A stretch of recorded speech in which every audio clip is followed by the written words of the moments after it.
Welcome, Evita Ochel, to Raw and Cooked Vegan. Hi, Paul. Thank you so much for having me on today.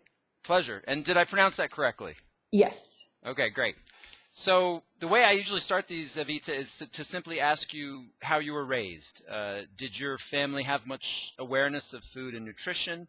What was it like, and fitness as well, as you were growing up? Well, I grew up in what I would say more traditional Eastern European background.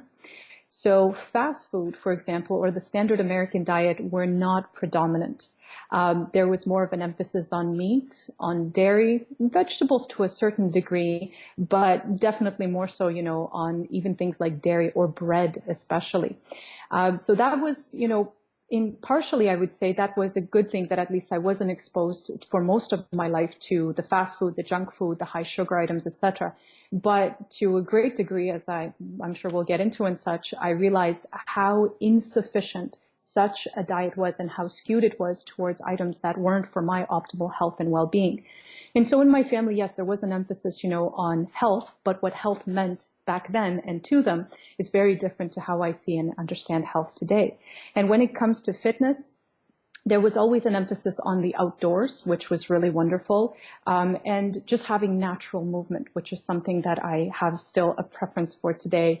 But I understand that, everybody has to fit in whatever works for their personal lifestyle. Well, that's interesting. Tell us what you mean by natural movement. Well, anything with regards to how we would naturally interact with our environment. So, for example, whether it's walking, as I look at, not just today how we live, but how we lived in our past and such.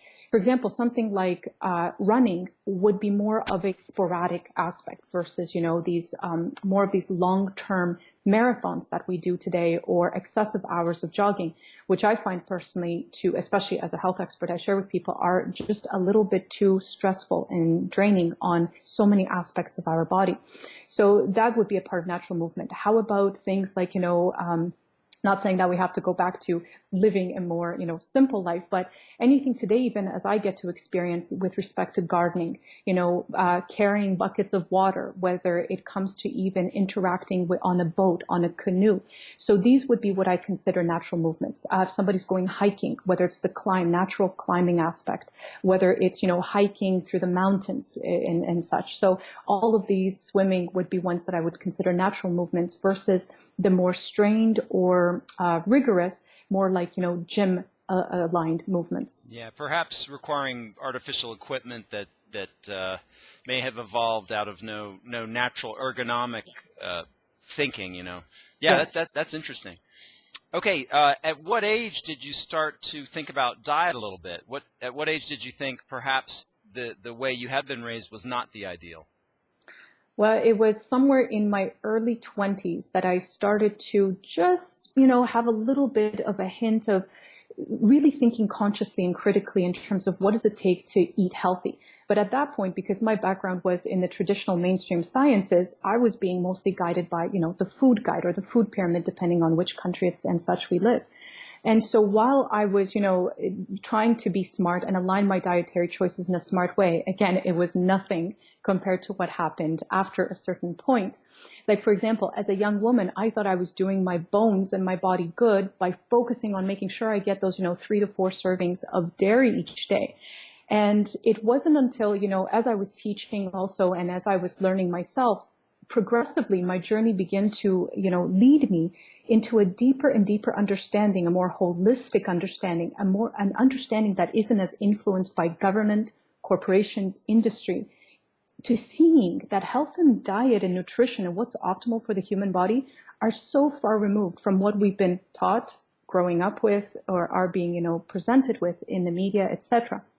And so for me also, this journey included just going for a routine blood test and in my mid-20s and basically finding out that I had elevated cholesterol.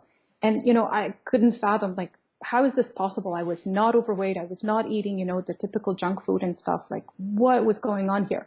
So this is what catapulted me to assess and research so heavily to understand how is diet related to something as simple as our cholesterol levels.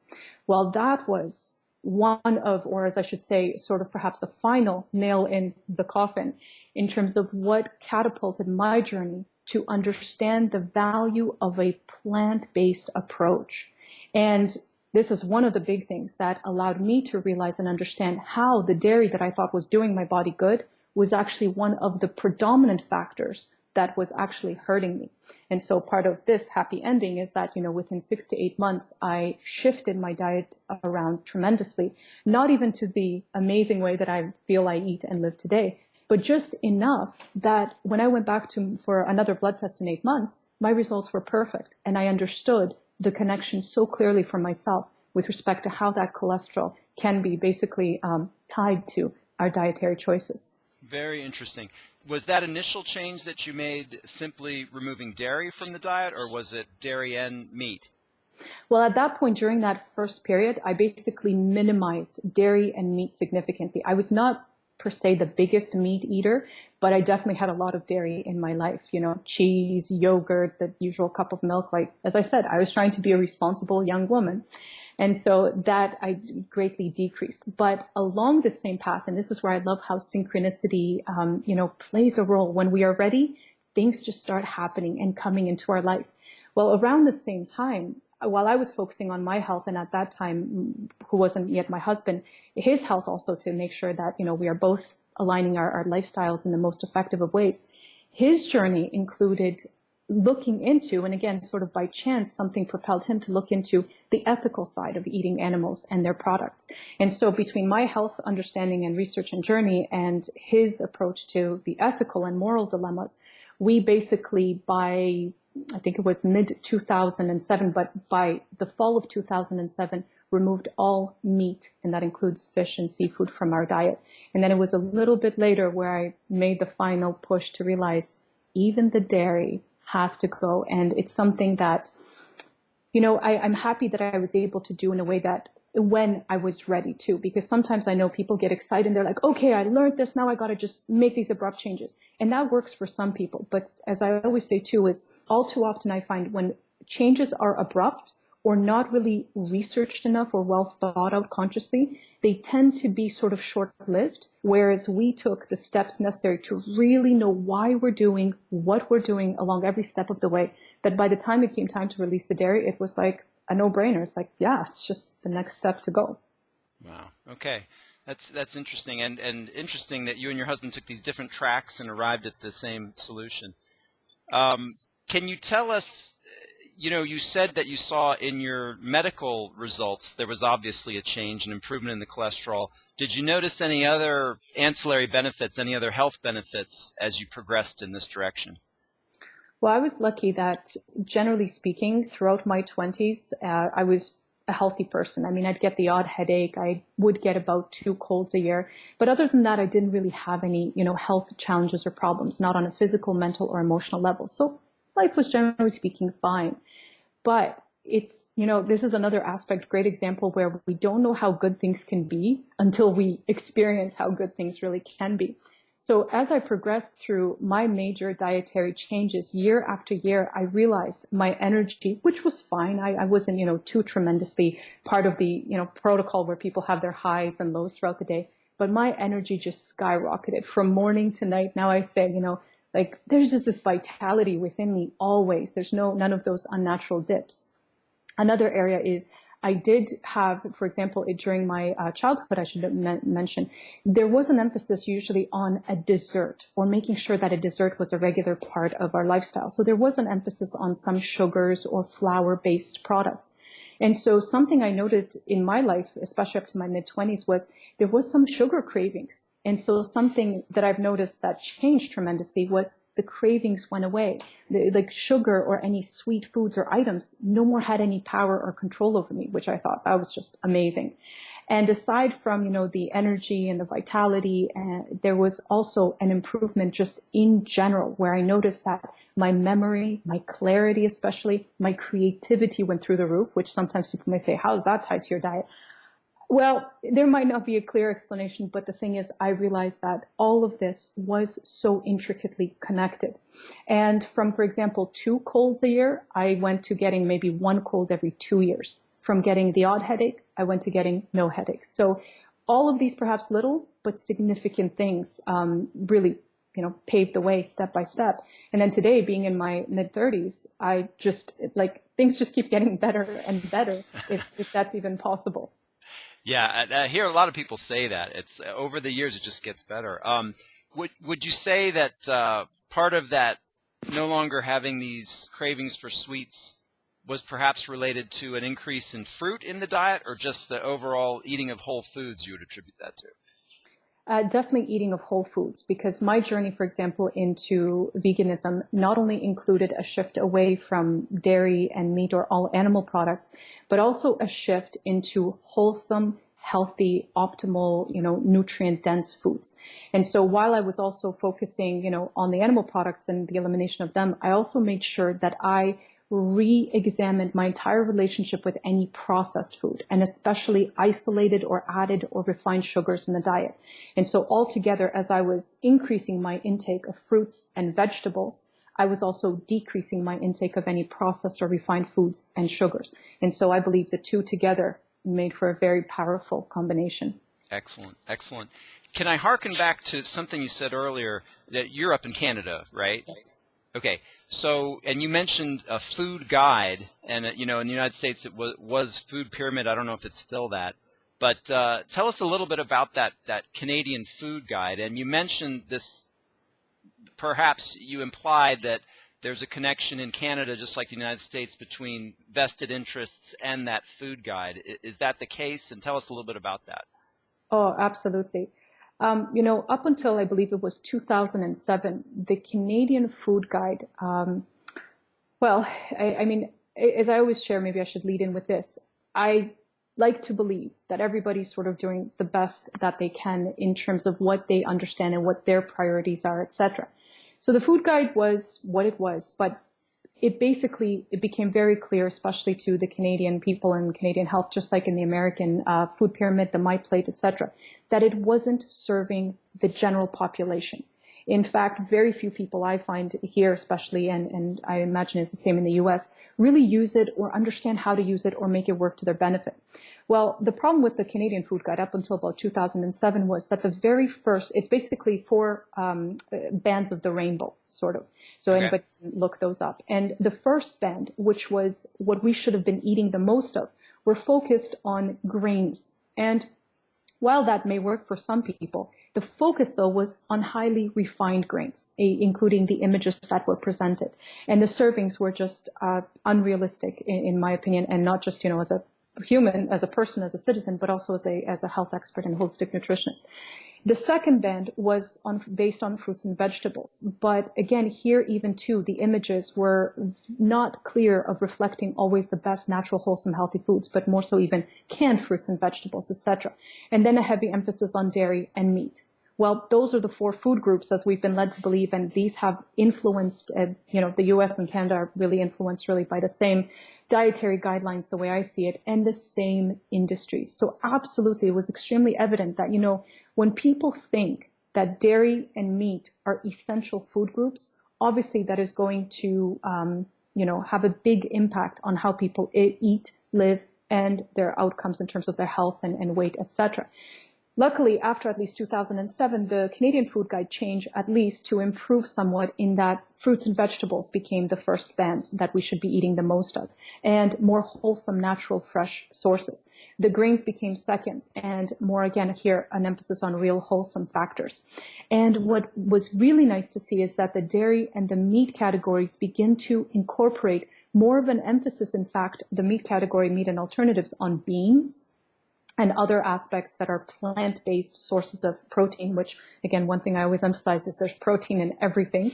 And also with respect to the dairy, there was more of a focus on dairy alternatives. So that was nice, but again, we know that for most people, there's still that emphasis, fruits, vegetables, grains, dairy, meat, and alternatives. Meat, again, being the sort of essentials of what it takes to eat healthy. And so there's no doubt about it that this is heavily, connected to what the corporations and how industry guidelines are set, both in Canada and the US. Even right now, as we speak, I understand that there are potential changes to the U.S. dietary guidelines with respect to the My Plate, which is the current resource for dietary guidelines. And we hear that the positive changes that are being proposed are being basically debated and shot down by the two industries that Exactly. have the most to lose. Yeah, exactly.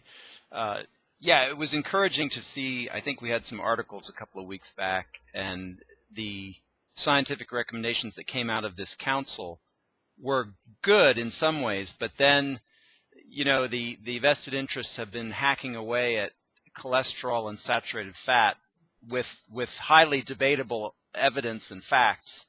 And so that got thrown in there too. So it was kind of a mixed bag. There was some positive developments and some misleading developments, in my opinion. But something that interests me, tell me about Canada, because I think part of this complex in U.S. culture and diet is this kind of mythical West and ranching and raising of cattle and how it's this masculine macho activity, and that's somehow deeply embedded in American culture. Is there something comparable in Canada where do you have kind of a ranching region within Canada, and is it similar in that respect? But I think also too, is there also kind of some French influence in Canadian food preparation that is different than the United States? Perhaps more greater interest in quality of food, maybe? To a certain degree, there's definitely an influence of both of the factors and elements that you mentioned. Just like in the U.S., most of our West, that is focused on extreme farming, and that includes both grain and different seed and such farming, but also heavy on the cattle ranching business. So yes, there's that element, and as you mentioned, it still has this connotation of being, manly and macho, and like making sort of the necessary essential, bringing in that factor for all the rest of the country. And of course, we export, just like every other country today, so much of our food. But when it comes to the French aspect, while Canada does have the highly French-influenced province called Quebec, what I find is that to a certain degree, there is perhaps a focus on a little bit of a healthier or higher quality of food.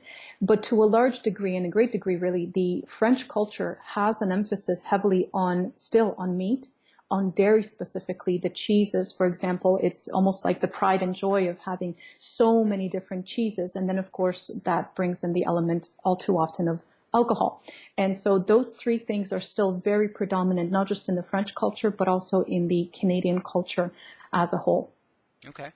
All right. So describe for us a little bit the diet you have grown into now. Would you characterize it as, like you said, whole plant foods? Do you eat cooked grains, cooked starches? Do you try to avoid grains? I take it that you do not drink wine, so you consider that unhealthy. Tell us a little bit about what you actually do eat. Sounds good. Well, as I mentioned to you, my definition of health has changed leaps and bounds. And as I also share with people when I teach, is that we have to understand that what health and how healthy is defined by our society, by our medical doctors, by our industries, by even our institutions and organizations is very different versus what health and healthy mean to the human body. And this is something that I wanted to really come to and connect with in my own life. And so my diet today basically is based on, first and foremost, 100% plant foods. So that means fully vegan. Also an emphasis on whole foods with, I would say, like 99% in terms of whole foods. I take great pride and joy in preparing my own meals daily. I don't think it's a chore. In fact, I invite people to rekindle their relationship with their kitchen, with healthy meal preparation. There's so many benefits in that. So 99% of my meals are home-based. In fact, I know for many people it's a treat to eat out. For me, it's actually not, because it's very difficult to find anything that remotely comes close to the quality with which I eat at home. So whole food, plant-based. With respect to raw and cooked, I sort of like and take your approach with respect to having a good balance of both.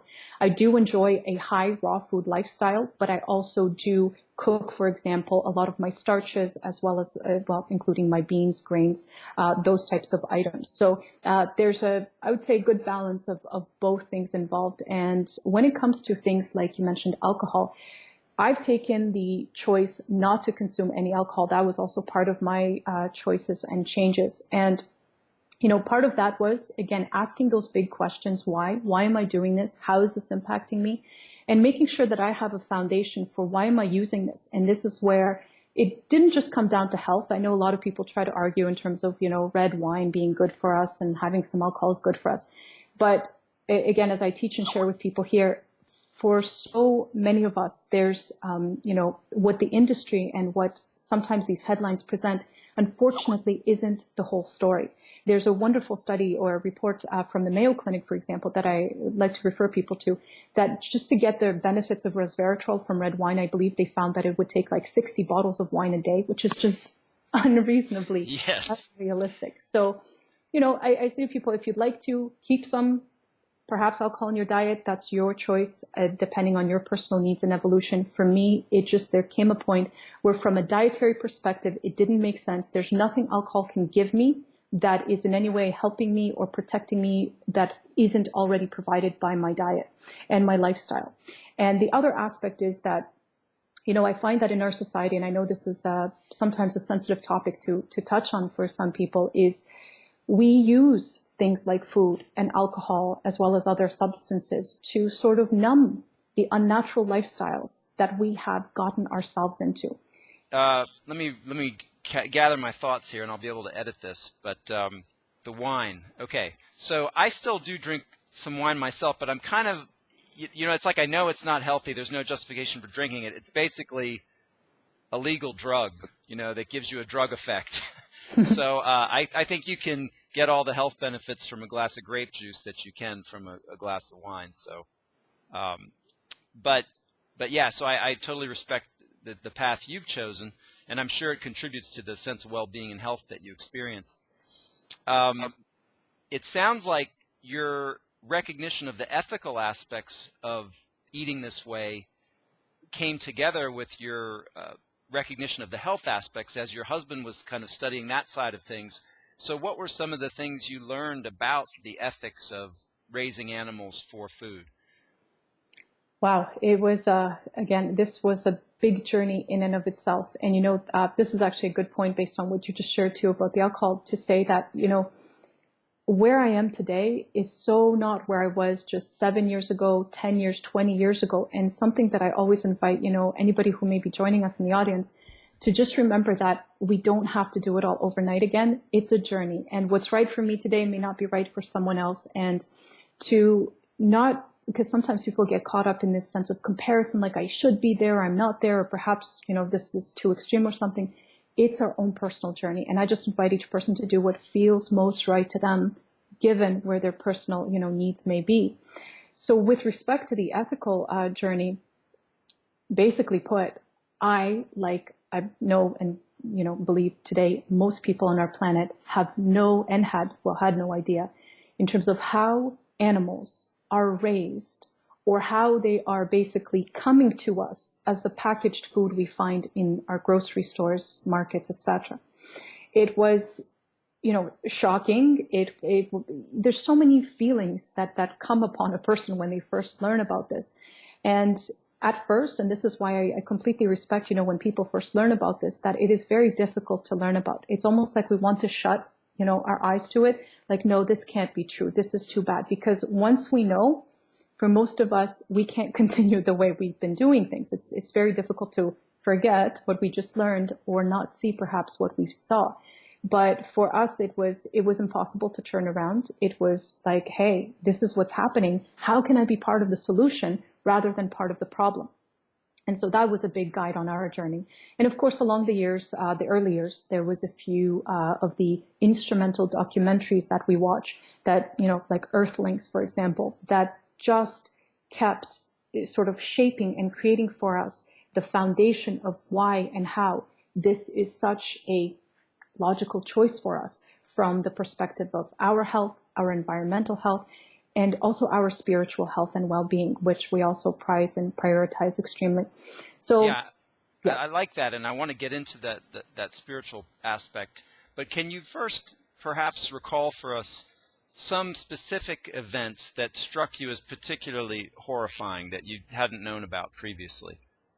Well, I definitely wasn't aware, about the whole factory farming idea. And one would think, we're educated people for the most part. We hear, we listen to what's happening in society and such. But like most people, I thought that animals were just raised on these nice farms and they lived out their life and ate the grass. I had no idea about the feedlots. I had no idea, for example, that the extreme stress and circumstances that the animals are being put through, especially when it comes to, how they live, the confined spaces, how they're treated, especially some of the mother cows, for example.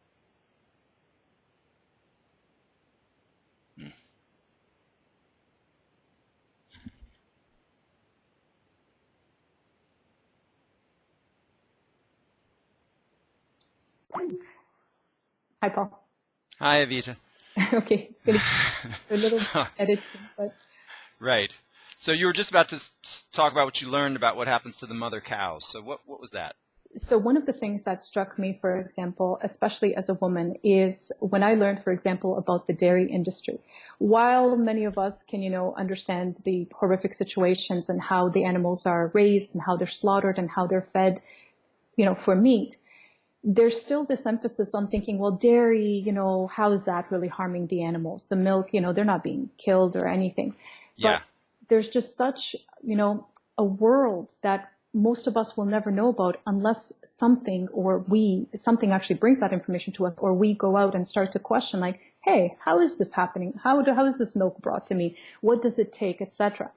And so this is where, having your offspring basically ripped apart from you and not being able to nurture your offspring in the way that, our instincts, our desires most call to us. I thought that was something that, somebody might say, oh, but it's just an animal. But to me, it's not just an animal. It's a living being that also has a certain amount of feelings, emotions, personal needs, desires, etc. And so again, for me, it was that point of, I don't want to participate in this. And yes, again, people can bring in the aspect of, but there's, humane farms and there's all sorts of nicer ways of getting the milk and such. But that ethical part was just, again, always alongside the health part, where I realized, wait a minute, are we even meant to be consuming the milk of another species, which is meant to wean a baby cow or a baby goat or whatever? So there was always along my journey, one piece led to another piece, and that whole picture perspective was taking shape. And the more pieces that came together, the more clear it was in terms of what my actions needed to be and what choices I was going to be making. And that again, so that would relate to not just the dairy, but also to how we raise the animals, even the chickens for eggs and such, how we raise turkeys, for example. That was a big shocker as well in terms of how chickens and turkeys especially are unnaturally raised. The amount of antibiotics that are going into the animals, as well as other drugs and such, and again, unnatural conditions for life, health, and well-being. Yeah. Yeah, I think this is a great point, that while it might be possible, that it's conceivably possible that someone could raise, say, a cow or a sheep or a goat and produce milk relatively humanely, it seems in the main that possibility is used as a justification for continuing a system that is not at all that. Yes. So that's where the problem lies. I mean, it would be one thing if there was a concerted effort to dramatically reorganize the whole system such that it was humane, if that's even possible. I don't know if you can you have a mother producing milk in a way that's not taking it from the young.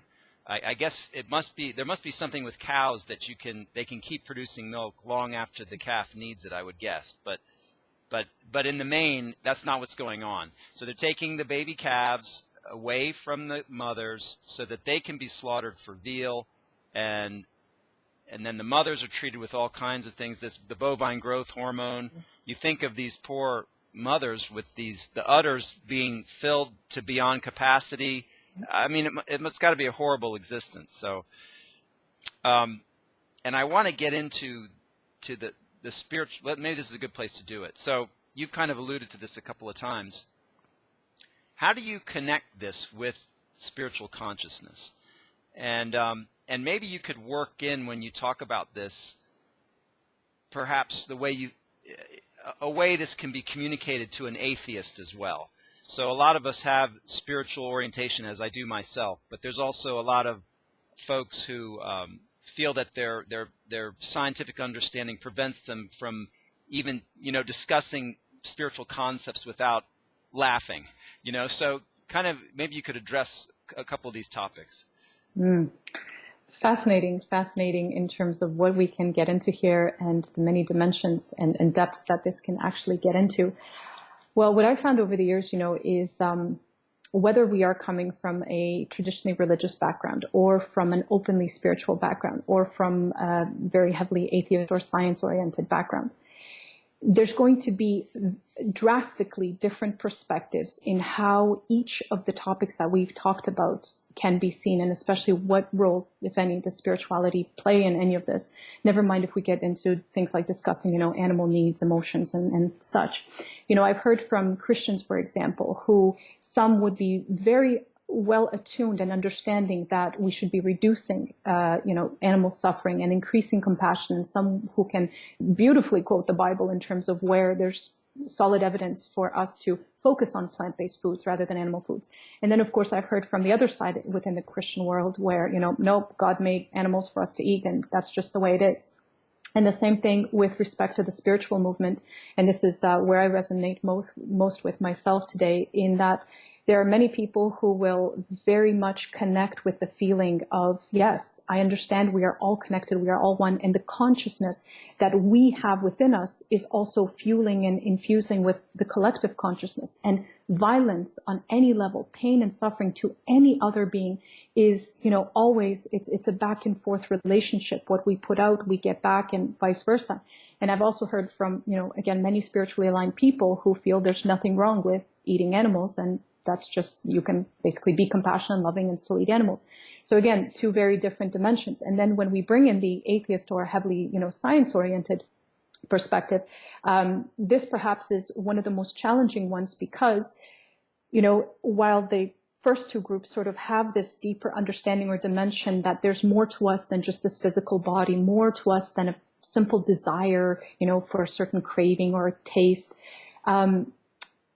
it's most challenging, I've found, to try to convey that with this group, because if you can't get to that common foundation, then almost everything that we might say after doesn't quite, add up. And so we're, as I say, looking at things from two different worlds, which then we can just keep butting heads and getting nowhere.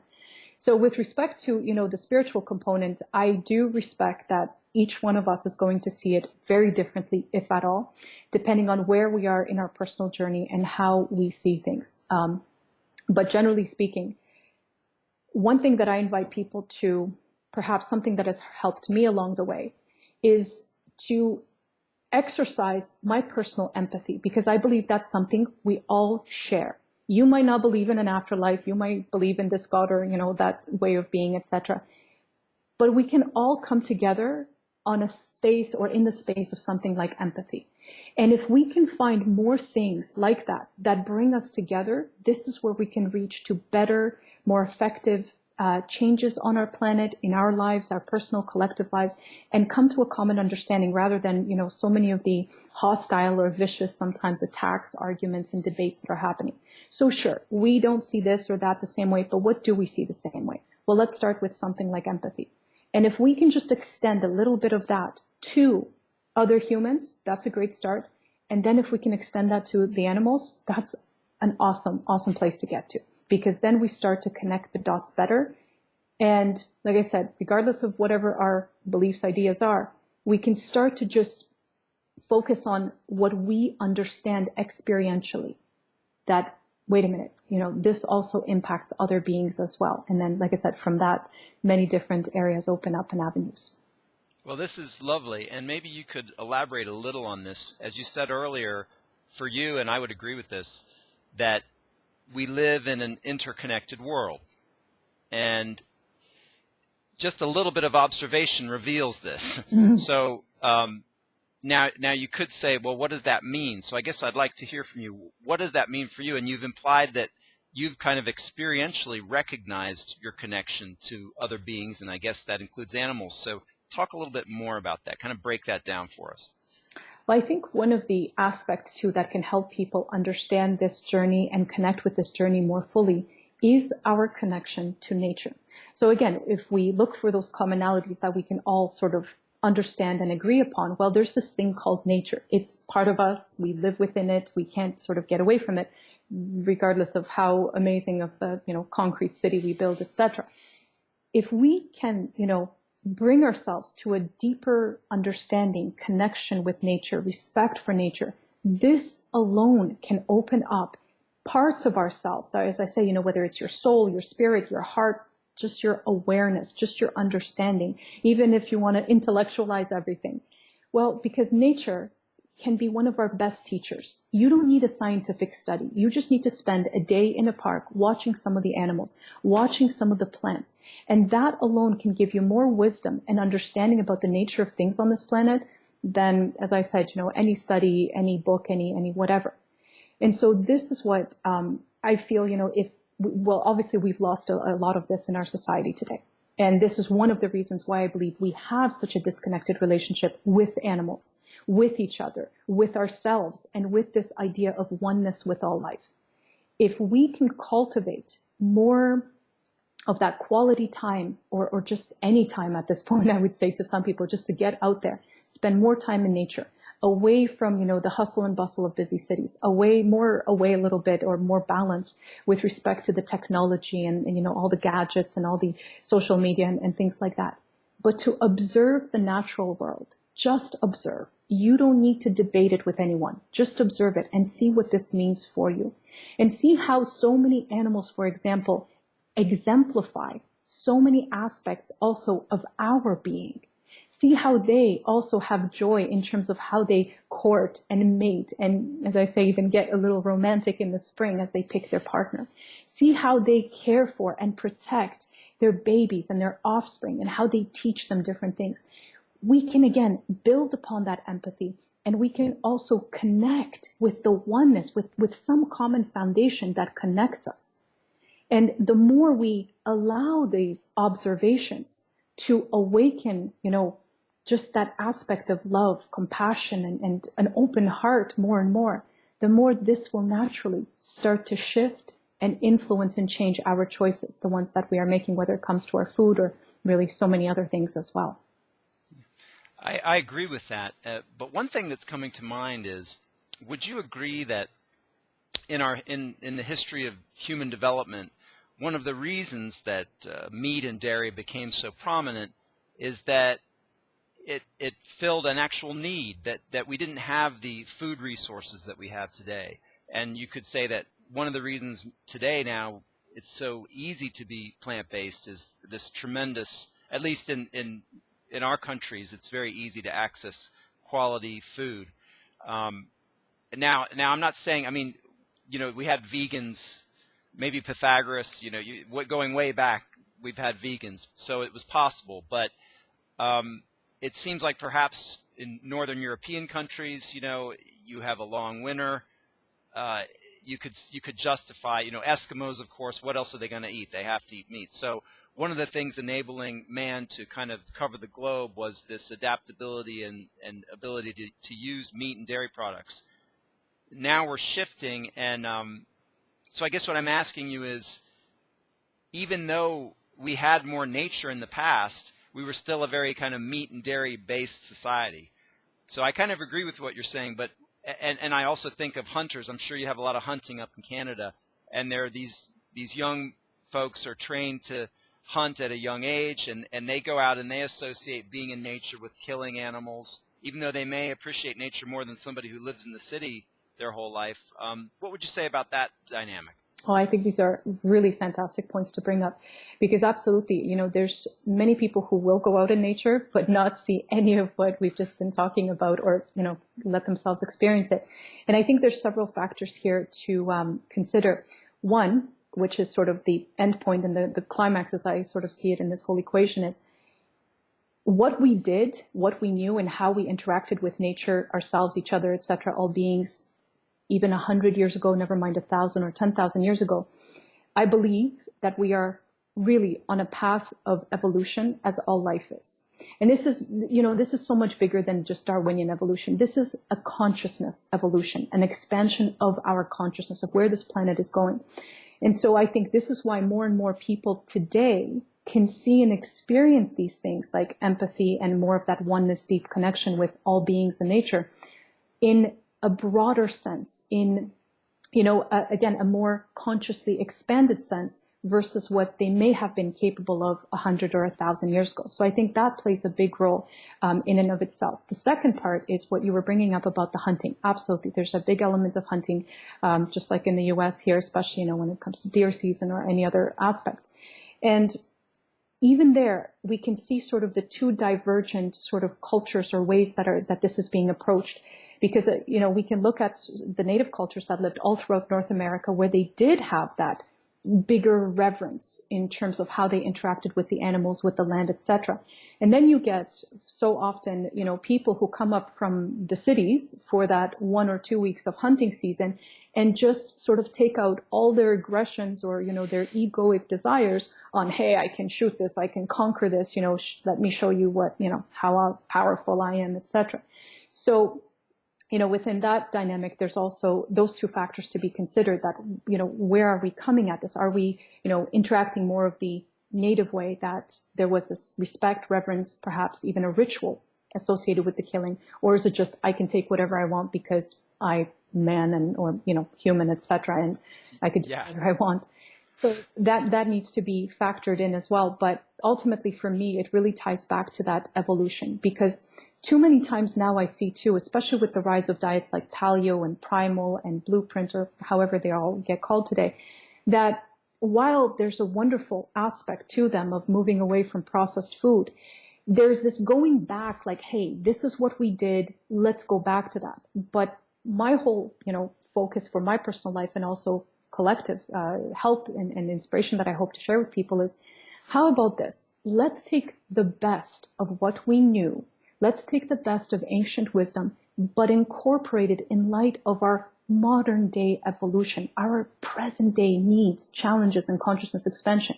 Just the notion alone that, we can't all continue eating the animal foods at the rate that, North America or most of the world would have us think is normal today. We're going to exhaust our planetary resources faster than we can imagine. And we're seeing already the devastation of that. So, like I said, take the best of what we knew, but apply it in a modern day light and apply it with the consciousness expansion and evolution that we are capable of and that so many people like you and I and so many others are waking up to today and understanding. And one last point I just wanted to throw in is when you said about, like Eskimo diets or Northern Europeans, etc. There was someone, I forgot who it was, but beautifully stated, that we are not, because sometimes there's debates about carnivore or omnivore or herbivore. Right. What are we, and are we meant to be this or that?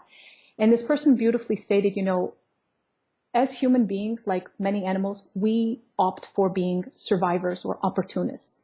And so if this was what was there, that's what we ate, but it didn't mean that it was optimal for us. That was just part of survival at that point. But as you beautifully pointed out, today we have access so easily to so many foods. And so if we understand that it's not about surviving anymore, but it's about thriving, wouldn't we want to put in sort of what we know today is best for us to, thrive, etc.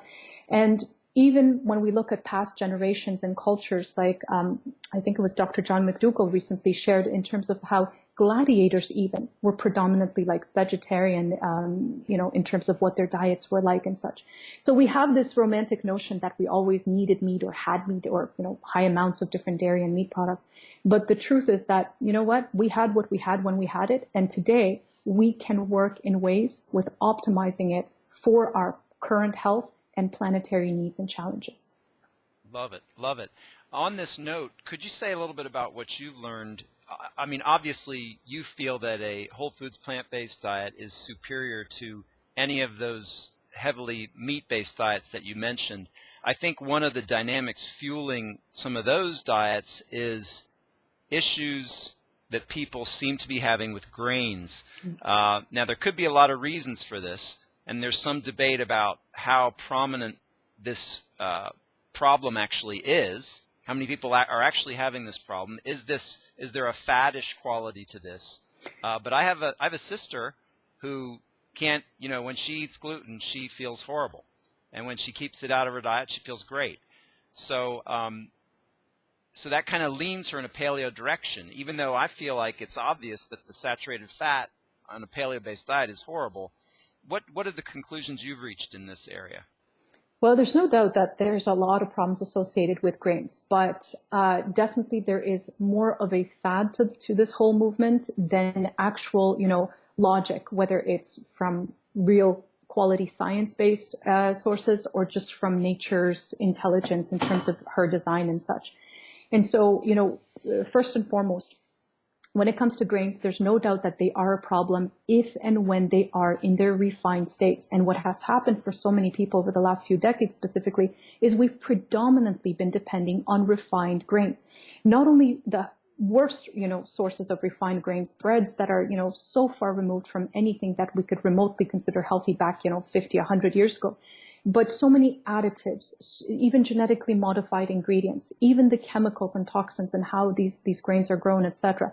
So I find that it's extremely unfortunate that we vilify grains today as it's all just in one big bucket. There are so many steps along the way versus the very best as nature created it and intended it to the very worst as we've, processed the heck out of it in terms of what we did to it.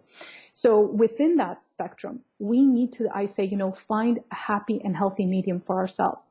And I see no problem for most people, as long as there isn't a serious or strict, gluten intolerance or sensitivity, to include wholesome, natural grains in their diet. But let's say somebody does have a gluten intolerance or sensitivity. Well, there are so many seed-like grains or pseudo grains that can easily make a diet so variable and beautiful and diverse without needing to go, for example, to something like, the paleo path, etc. So I think one of the challenges here is a lot of people don't realize how many grains or grain-like products or starch-based foods are so optimally healthy and can provide so much variety in our diets. There's just this okay, well, there's wheat, maybe oats, and really not much more, etc. But, teff, amaranth, millet, buckwheat, all of these are gluten-free options and beautiful, wholesome additions to our diet. And then when it comes to the whole gluten aspect, yes, there are some people, as I mentioned, who either have full-blown celiac disease or very apparent, noticeable, gluten sensitivity or intolerance. But for too many of us, it's become a fad. And we see in the natural health food stores, aisles now of gluten-free products, anything, from the cupcakes and to all sorts of processed foods. Even I share with people, the gluten-free breads, they're so much more processed than real food. There's many ways we can go about this and have a wholesome, natural, healthy, plant-based diet. So it's choices along the way, but first we need to be aware of what's out there, what's available, and how we can work with this. One last point from a health and nutrition perspective. A lot of people's intestines today are in really rough shape. And this is not just because of the high dependence on refined grains over the years, but it also deals with the tons of artificial ingredients in our food, the colors, the sugars, the high reliance on antibiotics, basically the high reliance also on unnatural food products in unnatural quantities, including the amount of meat and dairy, and how that changes the health of our intestinal microflora and how that basically works against us. So the more of a holistic perspective people take and the more they take an interest in their health, and seeing how each piece ties in, the better the choices they can make rather than, vilifying or ruling out just one aspect and saying, oh, no, this doesn't work for me. I have to go this way. Yeah, so many good things there. I love what you're saying about possibly being able to use grains that you're not familiar with that don't have gluten. And then also it's possible to have a whole foods plant-based diet that doesn't have grains. Mm-hmm. There's quite a bit of variety within starches, vegetables, and fruits that you can do fine. Exactly. So there's other options there. And something that interests me, in terms of atherosclerosis, we're often most familiar with heart attack and stroke. And what I'd like to learn more about is to what degree is atherosclerosis affecting other systems in the body? And one of those would, of course, be the digestive system. So, how well is the stomach functioning if it's highly atherosclerotic? You know, how well are these other systems, the pancreas? How well are these organs that have to, create enzymes to break down food? How well are they functioning if they're loaded with fat? Yes. Probably not that good. They're probably greatly impaired at the least. Absolutely. If I may add in something here quickly, is that, our blood truly is the biggest indicator of our health. And our blood, we have to always remember, is going to carry the vital nutrients that are going to optimize and help our cells, our tissues, and our organs work optimally, and also remove the waste and the toxins away. And so working on the health of our blood is a big part, especially for anyone who's interested in really improving their health or maintaining great health. But also, as you mentioned, if we have any kind of buildup or narrowing or hardening or whatever the inflammation and inflammatory, symptoms are within our body, that means all of these different organs, as you pointed out, are definitely impeded. And if they can't, again, get the stuff they need and remove the stuff that is harming them, that's going to impact every single aspect of our health and well-being as well. So it's always that, integrative, holistic journey. Yeah, I think this is a big piece of the puzzle, and I think it may be related to what you mentioned earlier, which is something whole foods, plant-based practitioners notice over time. They seem to gradually be getting healthier and healthier and healthier, and this could have something to do with getting rid of this stuff that's in the arteries, So another topic that you're making me think of, and I have a feeling that you're aware of this, or at least have thought about it, and it is this, that you're looking at nutrition as a holistic, from a holistic perspective, and you're looking at our relationship to animals from a holistic perspective. And we touched briefly on some of these kind of old, what might be called patriarchal paradigms in the way we relate to animals and nature.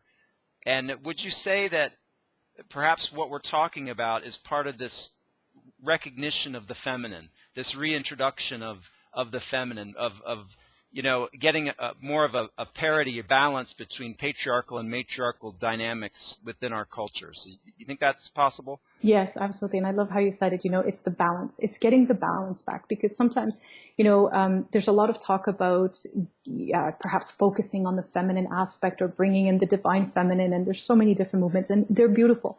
But I find that especially if talking to especially so many men in our society, then there's a little bit of, walls are put up. There's this defensiveness, like they're trying to take something away from me, or I'm losing some aspect of myself.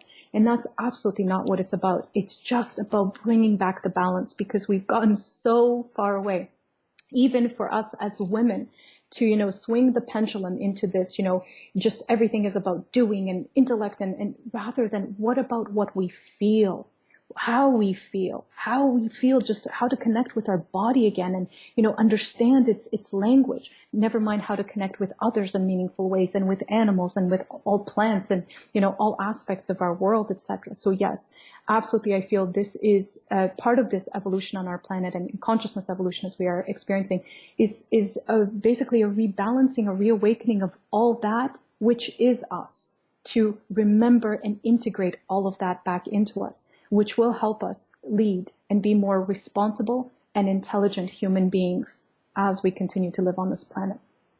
Beautifully stated, beautifully stated. One last thing I'd like to hear your thoughts on, because I have a feeling you may be familiar with it.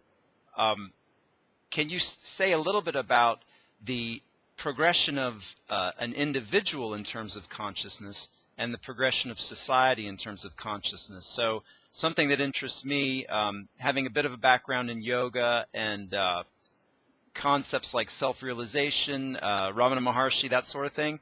Have you come across any of that, and do you think that ties in somewhere here? Oh, yes. This is one of my biggest passions. So, everything with respect to consciousness, I feel, is basically shaping the quality of our personal life and also our collective world. And I'm also a true and firm believer in terms of the external world reflecting our internal state and vice versa. And so today, as we want to enact positive change on our planet, or perhaps bring about effective changes. Sometimes it gets overwhelming, especially when we were talking about, when people first learn and actually are open to looking at what's happening with respect to animal farming, or, so many of the other challenges and problems we have on our planet. There's this anger that builds up. And then there's usually this phase of hopelessness. Like, it's so big, it's beyond me. What can I do? But the best thing to do is really to start with ourselves. That's really where I'm also, like, my whole mantra is what Gandhi shared, is be the change that we really wish to see. The solutions and the problems lie with us. We can, be the most effective for our world by being the most effective for ourselves. Because as we change, one after another all over the planet, that's how we shape and impact the positive changes and influence our societies and how we live, etc. So that internal consciousness evolution reflects then the collective consciousness evolution. And that's why also, as we connect with all of this, what we experience within is reflected out. And then the more our society, we see it expanding and consciously evolving, also inspires us to continue to, take the next step. And so it's like, a play on itself, where the more positively we impact the collective, the more positively the collective impacts our personal, etc. But of course, we can use it against ourselves in the opposite direction as well.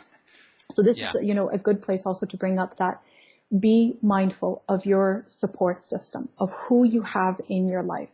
Because what I find for many vegans especially, or for many people who try to make changes to become more whole food or plant-based, is that the people they are surrounded by, their consciousness evolution may be at a completely different point. And so, as I said, your external and internal is in a constant play, in constantly dynamic. And if if your environment is constantly reflecting back to you, the status quo, basically how things are and how things were, and life is hard, and who's kidding who, we're not going to, make any effective change.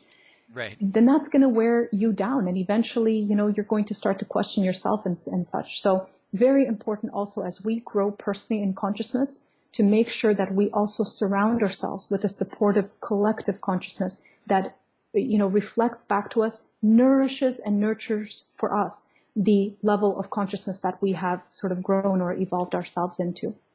That's an excellent point, Evita, and I love how the internet seems to be providing us with the easier access to folks who are living the principles we've been talking about.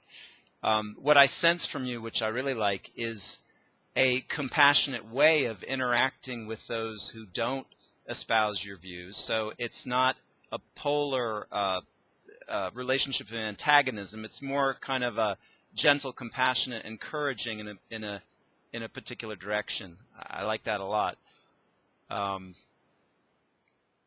There was something else I was going to ask you, but it slipped my mind. So is there anything else you'd like to add before we close this?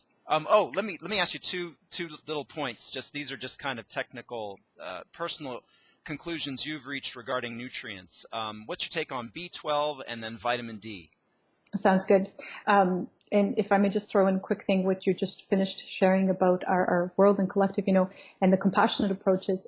My whole thing too is that, Paul, basically it's not hard to see. There's enough hostility in our world.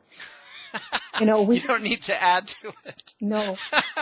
And there's plenty. We've got enough of that, yeah. Exactly. And that's why I always say we can pick apart our differences and keep banging our heads against each other, or we can start focusing on what connects us, what we have in common, because that's the only way to move forward, at least the way I see it, to start reaching some more effective solutions again for all people, not just, for animals to have a better quality of life, but all human beings to have a better quality of life on our planet.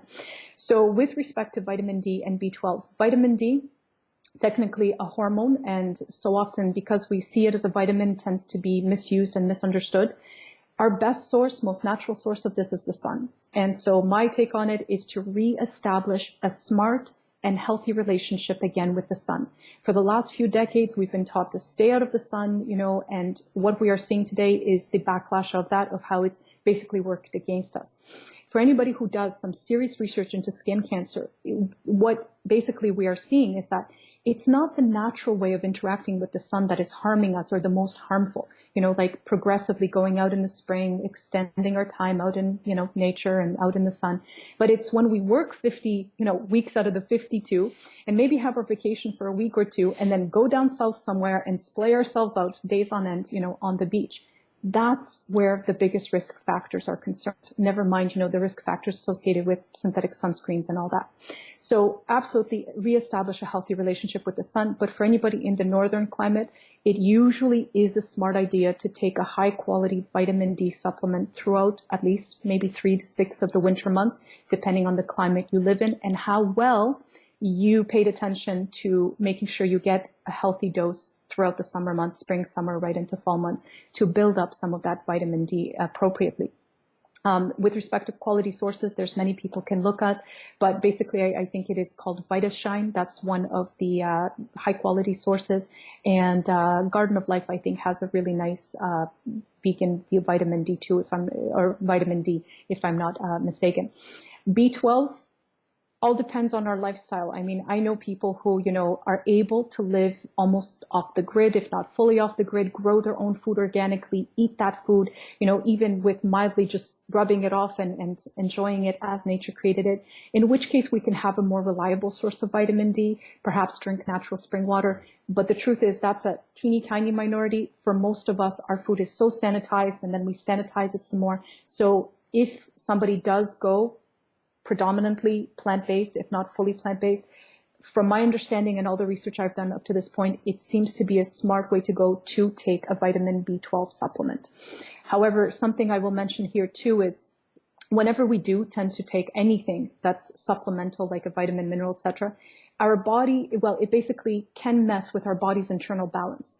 And so, something I do for myself, for example, is just take it several months out of the year rather than depend on it on a regular basis. So there's, as much of a balance and flow as possible that, yes, there's this just to provide some security, but there's also, helping my body in the most natural of ways.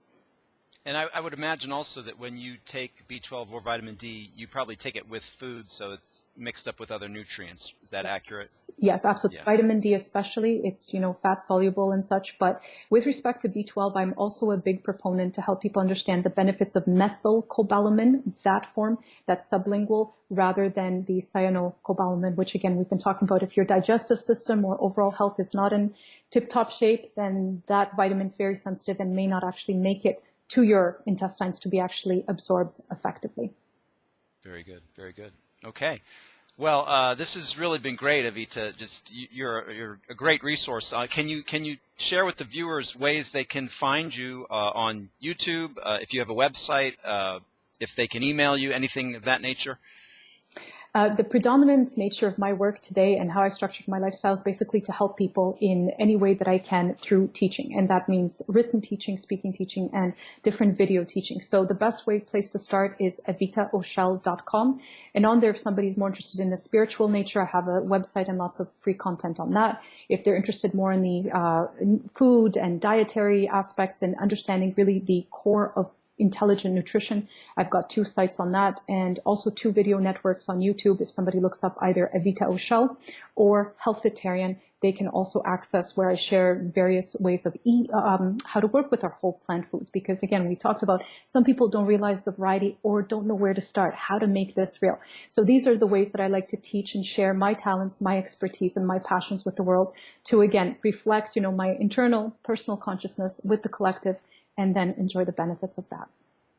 Beautiful. Well, one thing that I've also put together, as we've been talking about in terms of the different aspects of nutrition and diet and optimal eating, is the book Healing and Prevention Through Nutrition. And the first edition I published in 2011, and just recently at the end of 2014, expanded it greatly, revised and really updated it. It almost grew double in size. But basically, I wrote that book to help people establish a healthy foundation, not, basically to see beyond the fad diets.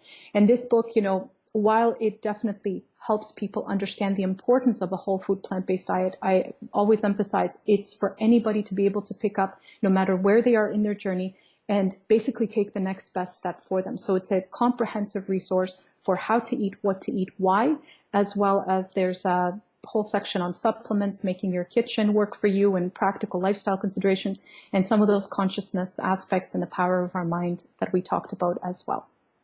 Beautiful, beautiful. All right. I'm going to be checking out some of your channels, Evita. I look forward to seeing your videos. And thank you so much for taking the time.